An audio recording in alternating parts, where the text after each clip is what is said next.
What is up, guys? And here we have Whisper of the Worm. It is finally out, and with the release of it, it is pretty much changing the entire meta and how everybody looks at PvE enemies. And I'm just going to be explaining why that is. I'm going to be showing you a couple of clips on, how crazy this gun is. And I actually did make a prediction in the last video, when I showed you how to get it, that it was changed. And some may say sadly it was changed. I think it's a good thing that it was changed. So we're just going to get into that during the end of the video. But in the beginning, I'm going to get through some of the perks and why it is so good. Alright, so for the first up, we're going to look at the stats on the bottom right. Now, we're just going to go from the bottom to the top, and it is going to be the magazine. It is going to be 3 high impact shots, and even though that isn't as high as some other guns that have 4, it is still definitely, just since it's 1 down, it's still going to be a very effective against very high tier enemies. Now, next up, it is going to be the rounds per minute. Now, that is pretty slow when compared to some other guns, especially Darcy with its perk. But really, you're not really going to notice it that much with the perk that I'm going to discuss later. Moving on to reload speed, it is quite slow, but surprisingly, again, you will not need it with the perk. And that's pretty much it. A lot of these stats that aren't that great are canceled out by what the perk is.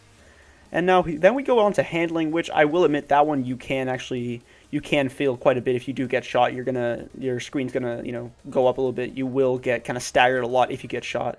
So you really want to have a good position when you're using this. And stability, they're pretty much the same thing. It is it's relatively stable, but again, it's not like a scout rifle or maybe a hand cannon. And now going on to range, obviously since this is a very high impact and long range gun, the range is going to be insane. It's probably one of the highest range for a sniper rifle, and rightfully so since it is this archetype.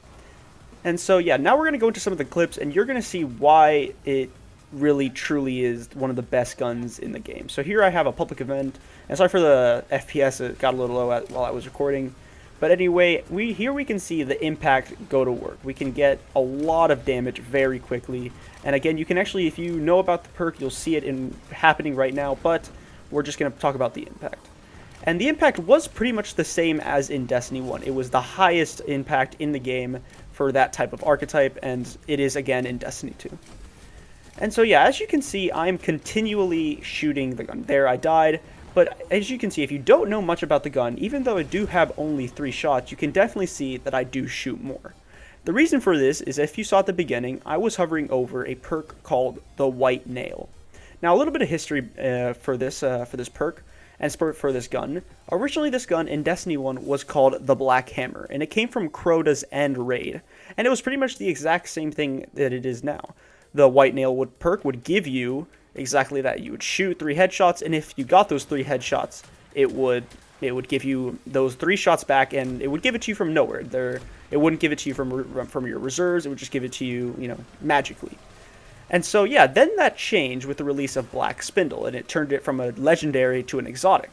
And so in Destiny 1 Year 2, that's what it was, except for the White Nail perk had in fact changed. Everything else was the same. The space damage, I think, was a little bit tuned down, but it was barely noticeable. What was noticeable was the White Nail perk. It was given a little bit more ammo capacity, but at the same time, the White Nail perk would give the ammo that was, magically created, it would give it from the reserves. It wouldn't just create it out of nothing. So obviously, people thought that, that was kind of fair. Obviously, that they remembered the good old days that it wasn't this, that you would just get it from magic, because Bungie always saw that as a bit overpowered, especially since it was a legendary and not an exotic. So you could have that with Gallarhorn, which was another great great power weapon. And so yeah, then it was changed. And here we got into Destiny 2. In the beginning, obviously, it wasn't in the game, as many of you will remember. But over time, we saw some pics and we found out that it was in the game. And when I found it, in the last video, I found it, and I was saying that I don't think that Bungie kept that old White Nail, in which were the bullets they just give it to you out of nowhere. And I was completely wrong. They do actually give it to you out of nowhere, meaning that you could spend an entire strike with only 3 shots in the entire strike, as long as you hit only headshots. You will just always get it over and over again. You will never run out. Which I don't know how I feel about it. I think it's pretty insane. As you can see, we're 2-manning a escalation protocol were only two men, and I couldn't find a way that I was solo it because everybody would join. But another thing is that how quickly we would take down these strike bosses. It truly was insane how quickly we were able to do it. And so, again, I'm not really sure how I feel about it. I think since it is an exotic, it can be that special type of gun. But it really kind of just puts Darcy, it puts all other sniper rifles that you thought were good just out of the game completely. I think that's why this gun truly has changed the game completely. And so, yeah, finally, we're just going to kind of leave off that note. Like, if you can find a better sniper, and we're not even talking about the catalyst for this weapon. I didn't even have the catalyst when I did it, and we were completely dominating.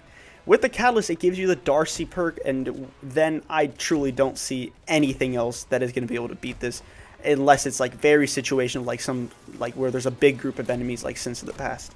But just in base damage, it's just very, very hard for something to beat this gun.